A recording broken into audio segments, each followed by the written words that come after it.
Саламатсыздарбы урматтуу мекендештер. Мен ушул өз оюмду айтып коеюн дедим. Мүмкүн мени түшүнгөн, мага окшоп альтернативдүү медицинанын адиси болгон врачтар мүмкүн мени колдоор. Азыркы медицинадагы системаны өзгөртмөйүнчө биз эч качан адамды жакшы кыла албайбыз. Бизди фарм компанияларды байытуучу кылып окутуп койгон да. Мына ашказаның ооруйбу, мына дары. Башың ооруйбу, мына дары. Бир жериң ооруйбу, мына дары кылыпчы. Ошон үчүн негизи андай эмес экен да. Оорунун маңызы, оорунун келип чыгуу себеби андай эмес экен.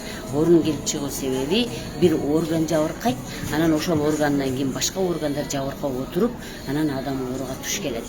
Эң негизгиси профилактиканы жүргүзүшүбүз керек. Профилактиканы алдын алышыбыз керек. Алдын алмайынча болбойт.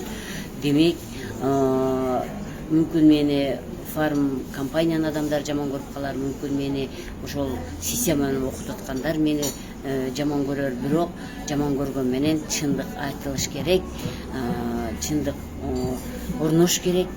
Себеби деген медицина, азыркы медицинанын системасы эң башкача болбойт бул система.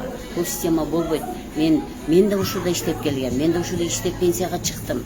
Бирок мен параллельно иштеп келгенмин. Жарым жыл ак жакта иштеген болсом, жарым күн мен ушул альтернативдүү медицинанын өнүктүрүү үчүн, ошодон жакшы болгон үчүн көбүрөөк ушул жака көңүл буруп келгенмин. 37 жыл иштеген болсом, ошонун 26 жылы медицинада иштедим.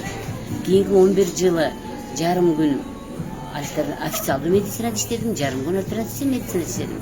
Бирок мен эмнени түшүндүм? Мен альтернативдүү медицина, башкача айтканда, адамдын натуралдык ыкма менен гана жакшы кыла аларын түшүндүм да. Ошон үчүн мен азыр натуралдык ыкмалар менен дарылаган врачмын деп өзүмдү эсептеймин.